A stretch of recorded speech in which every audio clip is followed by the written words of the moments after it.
নমস্কার বন্ধুরা। তো আমি আজকে মটন রান্না করব। এখানে মটনটাকে ভালো করে ধুয়ে পরিষ্কার করে রেখে দিয়েছি।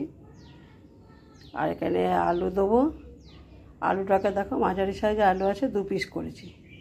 টমেটো কেটে নিয়েছি। আর এখানে মশলা আমি শিলে বেটেছি, সব আলাদা আলাদা করে সব বেটে রেখেছি। জিরে আছে, আদা, রসুন, লঙ্কা। আর এখানে গরম মশলা, তেজপাতা একটা রেখেছি। আর এখানে পেঁয়াজ কুচো করে রেখেছি।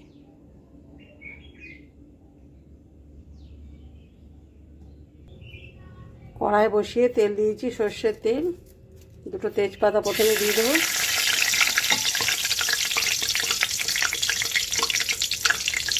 গরম মশলাটা দিয়ে দিচ্ছি। গরম মশলাটা ভাজা হয়ে গেছে, পেঁয়াজটা দেবো।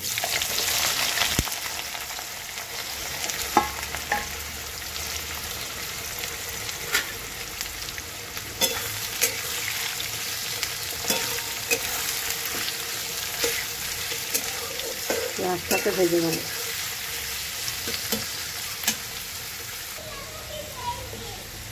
আলুগুলোকে দিয়ে দেবো।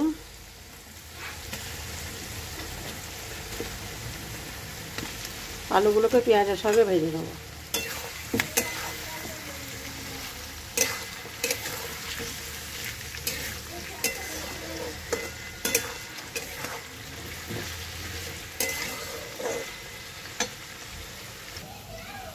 মশলা এই পেঁয়াজটা ভাজা হয়ে গেছে, দেখো হালকা ব্রাউন কালার এসে গেছে। এরপর আমি মশলাগুলোকে দেবো। এই যে মশলাগুলো একসঙ্গে সব বেটে রেখেছি। প্রথমে আদাটাকে দিলাম,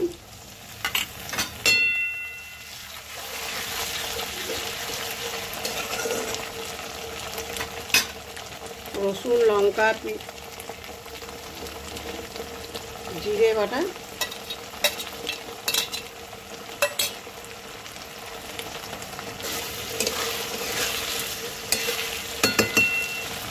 হলুদটা দেবো পরিমাণ মতো। এখানে হলুদ দিয়ে দিচ্ছি। নুন দেবো।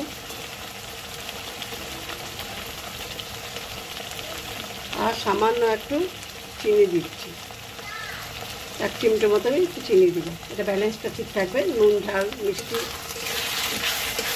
মশলাটাকে ভালো করে কষিয়ে দেবো।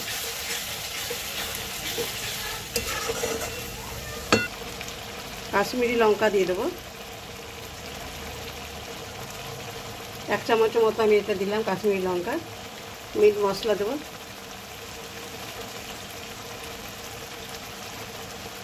এমনি আমি কোনো সবজিতেই দেখো আমি কোনো গুঁড়ো মশলা কিছু ব্যবহার করি না। আমি মটন করছি বলে দিচ্ছি একটু এই কাশ্মীরি লঙ্কা। এটা এবার ভালো করে মশলাটাকে কষিয়ে নেব।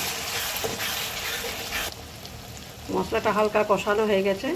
এবার আমি টমেটোটা দিয়ে দেবো। এটা আমি একটা বড় সাইজে টমেটোটা কেটেছি। মশলাটা ভালো করে কষানো হয়ে গেছে, এবার মাংসটা দিয়ে দেবো।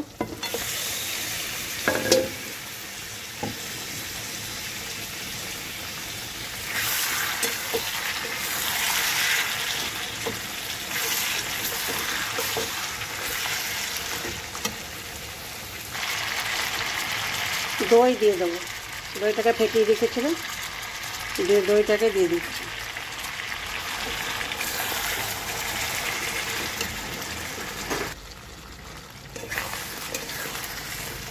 মশলার সঙ্গে মাংসটা ভালোভাবে কষানো হয়ে গেছে। এবার আলুটা দিয়ে দেবো, ভাজিয়ে রাখা আলুটা।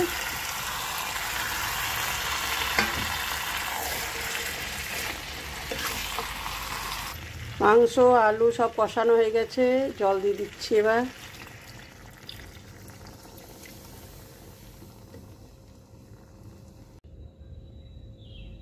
খাসির মাংসর ঝোল দেখো রেডি হয়ে গেছে, এবার নামিয়ে দেবো।